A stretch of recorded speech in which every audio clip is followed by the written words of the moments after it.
Bonjour, bonjour bien-aimés. J'espère que vous allez très bien par la grâce du Seigneur. C'est votre sœur Liviane. C'est une grâce, c'est un privilège pour moi d'être des vôtres. Nous bénissons le Seigneur. Et ce matin, nous allons prier et de manière spécifique par rapport à un verset. Dans le livre de Matthieu 15, je vais lire au nom de Jésus. Dans Matthieu 15, au verset 13, le Seigneur Jésus dira, je cite, « Toute plante que n'a pas plantée mon Père Céleste sera déracinée. » C'est le Seigneur qui le dit, que toute plante que n'a pas plantée mon Père Céleste sera déracinée. Bien-aimés, les hommes sont comme des arbres. Et dans nos vies, il y a souvent des sessions où nous sommes comme dans le sommeil spirituel. La période de sommeil spirituel, c'est une période pendant laquelle nous ne prions plus comme il faut. Et pendant que nous ne prions plus comme il faut, l'ennemi vient, il plante des choses dans nos vies. Il vient, il plante des choses dans la vie de nos enfants. Il vient, il plante des choses dans nos maisons.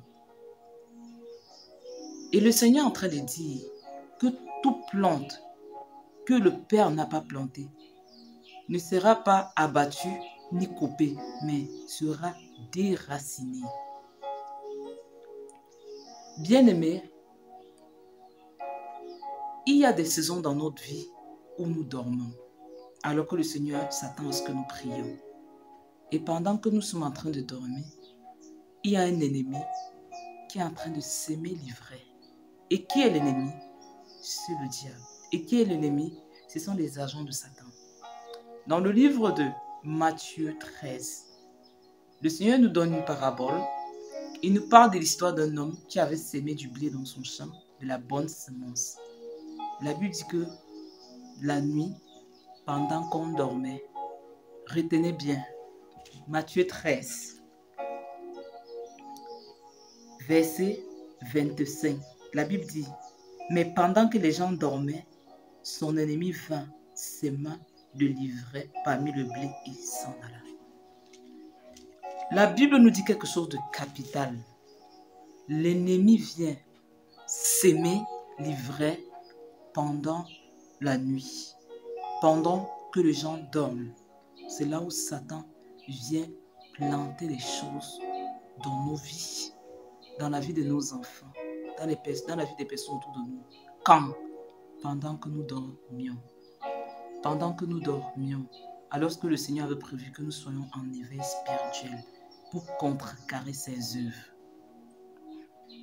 Il a planté la bonne sémence, mais comme l'autre a pour source les ténèbres, il attend quand il fait nuit, quand personne n'est dehors. C'est là qu'il part planter l'ivraie. Cela nous donne une information selon laquelle il y a des nuits, pendant que nous sommes en train de dormir, le monde des ténèbres est en train de planter. Et ça nous donne de comprendre que toutes les nuits ne sont pas faites pour dormir, bien-aimés.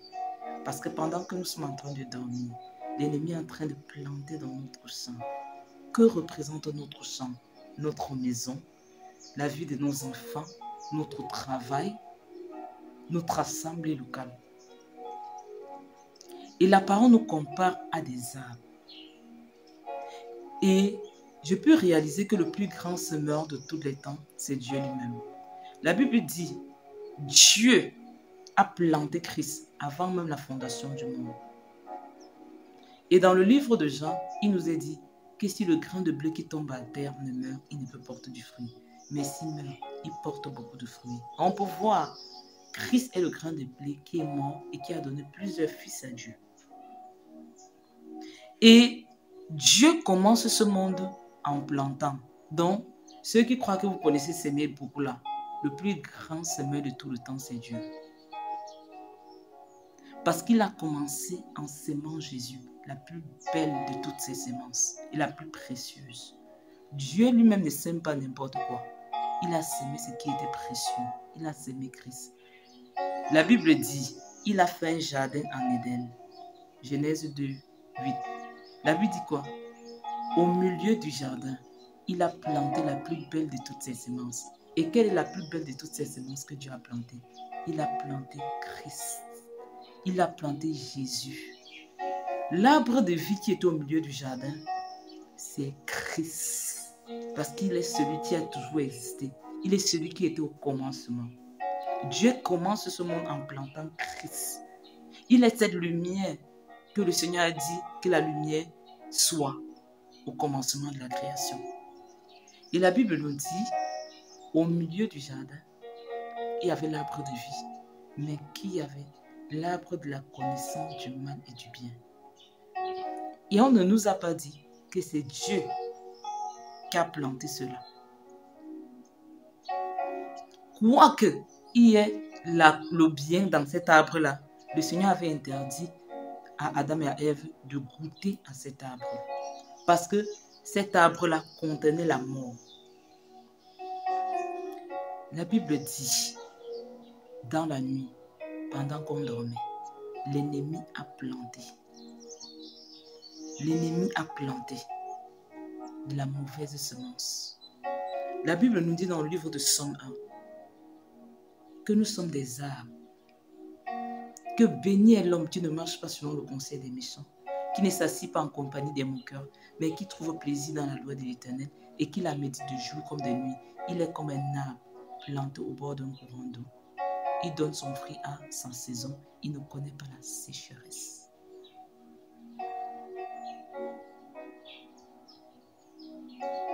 Car il est un arbre planté au bord d'un courant d'eau. L'eau, c'est quoi? C'est l'image de la parole. L'eau, c'est quoi? C'est l'image du Saint-Esprit. Et la Bible qui donne du fruit en sa saison. Il ne connaît pas la sécheresse. Il y a des moments dans nos vies où pendant que nous sommes en train de dormir, l'ennemi vient planter autre chose. L'ennemi vient changer des destinées.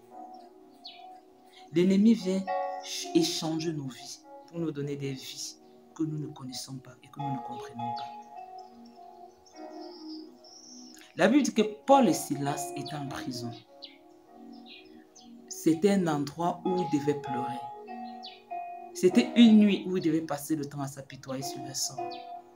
Mais ils ont transformé cette prison-là en un lieu d'adoration. Et la liberté, la délivrance les a retrouvés avec tous les prisonniers qui étaient avec eux. Parce que cette nuit-là n'était pas faite pour se lamenter. Parce que cette nuit-là n'était pas faite pour s'apitoyer sur son sort. C'était une nuit pour élever des louanges au Seigneur. Des louanges qui ont apporté la délivrance. La parole nous dit par contre, lorsque dans le livre Acte 12, lorsque Hérode a fait tuer Jacques, il a vu que c'était amusant. Il a décidé de s'en prendre à Pierre. La Bible dit que Pierre était dans une prison dans la nuit. Il était entouré non seulement de 4 murs, mais de 16 soldats. C'était une situation dans laquelle Pierre n'était pas censé dormir. Pourquoi? Les ténèbres étaient en train de signer son arrêt de mort. La Bible dit, pendant qu'il était en train de dormir, un ange l'a frappé. Et pourquoi est-ce qu'il était en train de dormir? Il était dans une situation chaotique, désespérée. Mais pendant que l'église était en train de prier pour lui, un ange l'a frappé sur les côtés. Il y a des situations dans lesquelles les anges ne sont pas miséricordieux avec nous. Pourquoi? Ils sont en train de voir notre mort devant. La Bible dit que quoi? Un ange l'a frappé sur le côté. Pourquoi? Parce qu'on était en train de décider dans le monde des ténèbres comment est-ce qu'il devait finir. Et parce qu'un ange l'a frappé sur le côté, la Bible dit qu'il s'est réveillé. Il y a des nuits qui ne sont pas faites pour dormir. Parce que pendant que tu seras en train de dormir, l'ennemi sera en train de signer l'arrêt de mort de tes enfants, de ton mari, de ta vie même. Pourquoi? Il sera en train de planter. Il sera en train de décider avec ses agents de comment est-ce qu'on va te décapiter. Comme on a décapité l'apôtre Jacques. Mais gloire à Pierre parce que pendant qu'il était à terre, Dieu avait levé toute l'église pour prier pour lui. Mais si ça arrive au moment où tu es à terre et que les gens ne sont pas en effet spirituels pour prier pour toi, tu vas subir la volonté des démons. La Bible dit que pendant la nuit, dans le livre de Rois, la Bible dit que 2 femmes prostituées ont accouché. Pendant la nuit, pendant qu'on dormait, il y a une qui a perdu son bébé.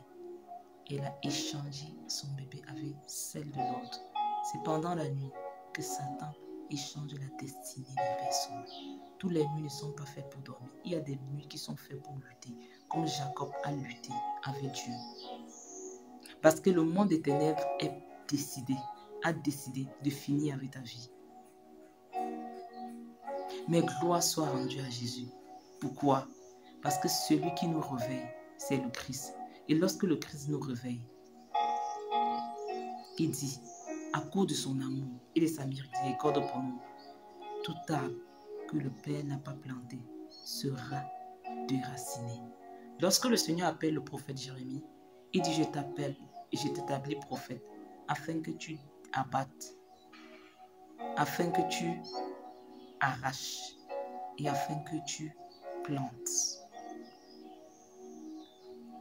Bien-aimé, il y a des moments, parce que lorsque parfois on s'est réveillé de notre sommeil spirituel, on se lève, on continue à avancer comme si de rien n'était.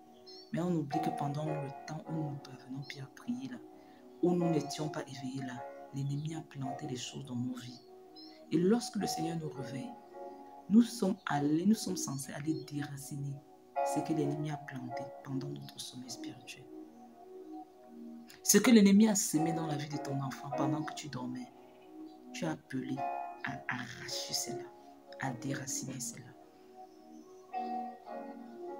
La Bible dit, celui qui se confie à l'Éternel, il est comme un arbre planté au bord d'un torrent d'eau. Dans le livre de Jérémie 17, versets 7 à 8.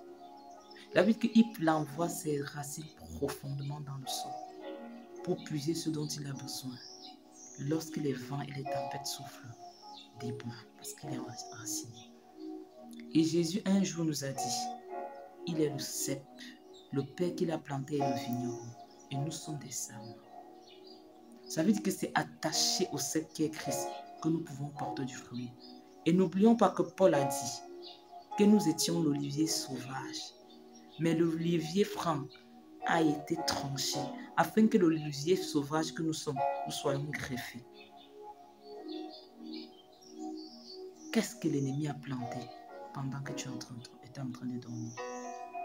Lève-toi dans la prière pour arracher, pour déraciner. Seigneur éternel, Père, Dieu de grâce, Dieu de miséricorde, Papa, lorsque tu donnes un enseignement, c'est parce que tu veux opérer dans le surnaturel. C'est parce que tu veux délivrer. C'est parce que tu veux délivrer. C'est parce que tu veux rebâtir sur des nouvelles ruines. Père éternel, que tout ce que l'ennemi a planté, Seigneur, pendant que nous étions dans le sommeil, dans nos vies, dans la vie de nos enfants, dans la vie de notre assemblée locale, soit déraciné, soit déraciné, soit arraché. Père éternel, tu n'abats pas, parce que lorsqu'on abat, ça peut repousser, mais tu pars à la racine des choses pour enlever depuis la source, afin que ces choses-là ne puissent point toucher les rejetons. Père éternel, je viens déraciner, je viens arracher tout ce que tu n'as pas planté. Père,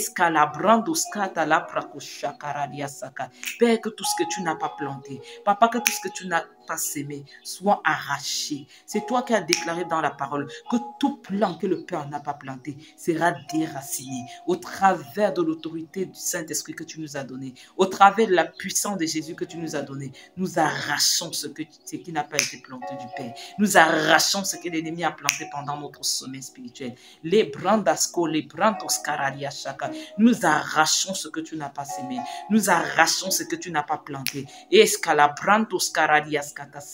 Papa, que tout ce que tu n'as pas planté, Papa, que tout ce que tu n'as pas planté soit arraché, soit déraciné dans le nom de Jésus-Christ de Nazareth.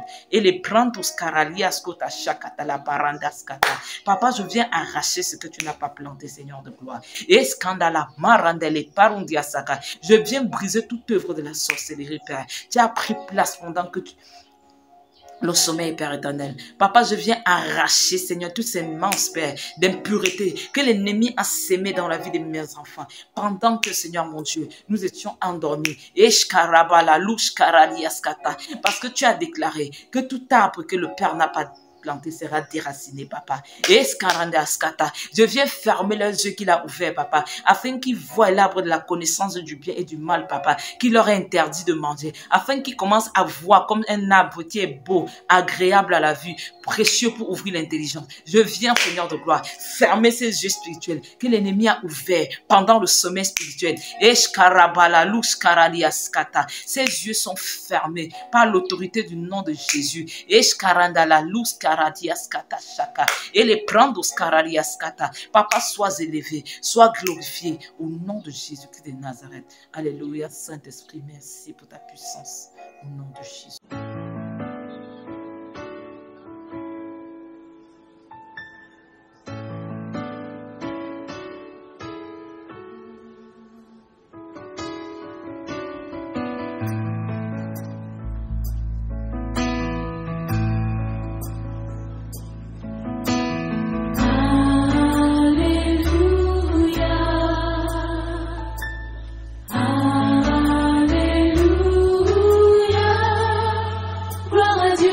Seigneur Tout-Puissant.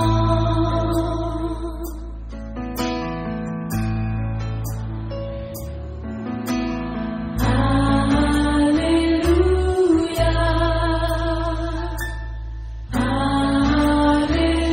Alléluia. Gloire à Dieu, le Seigneur Tout-Puissant.